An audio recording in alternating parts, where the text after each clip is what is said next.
টাঙ্গাইলে একের পর এক ভুল চিকিৎসার অভিযোগে রোগীর মৃত্যুর ঘটনা ঘটলেও দায়ীদের বিরুদ্ধে কার্যকর ব্যবস্থা গ্রহণ না করায় একই ঘটনার পুনরাবৃত্তি হচ্ছে।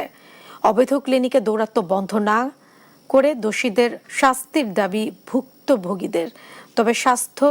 তবে জেলা স্বাস্থ্য বিভাগের দাবি, লিখিত অভিযোগ ও তদন্তে স্বজনদের সহযোগিতা না পাওয়ায় ব্যবস্থা নিতে তৈরি হচ্ছে জটিলতা।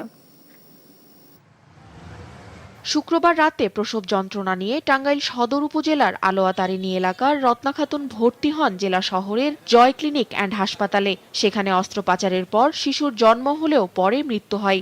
রত্না ও তার পরিবারের অভিযোগ, সার্জারির সনদ না থাকলেও ডাক্তার আব্দুর রব অস্ত্রোপচার করেন।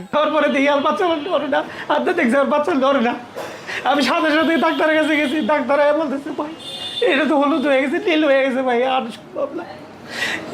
এই ডাক্তার এখন এসে শুনি যে এই জয় ক্লিনিকে যে ডাক্তারে অপারেশন করছে ওই ডাক্তার গাইনি ডাক্তারই না। একই রাতে জেলার ধনবাড়ী উপজেলার আলমদিনা হাসপাতালে টনসিল অপারেশনের সময় ইনজেকশন দেওয়ার পর মৃত্যু হয় চাঁদনি নামের 9 বছর বয়সী এক শিশুর।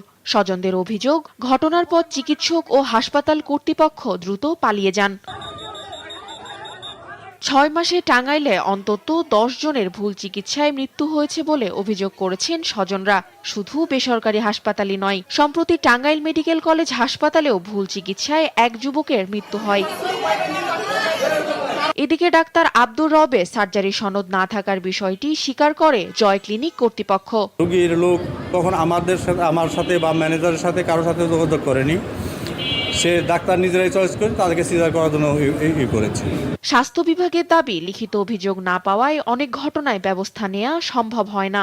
যদি কেউ লিখিত একটা অভিযোগ করে তাহলে আমাদের জন্য সুবিধা হয়, মানে তার পরে ডাকা যায়। আমরা নিজেরাই উদ্যোগী হয়ে এরকম ঘটনা তদন্ত করতে যাই, দেখি যে অভিযোগকারী আর পাই না, ডাকলেও আসেন।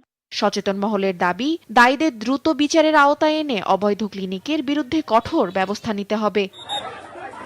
তাসফিয়া ইসলাম, নিউজ ডেস্ক, দেশ টিভি।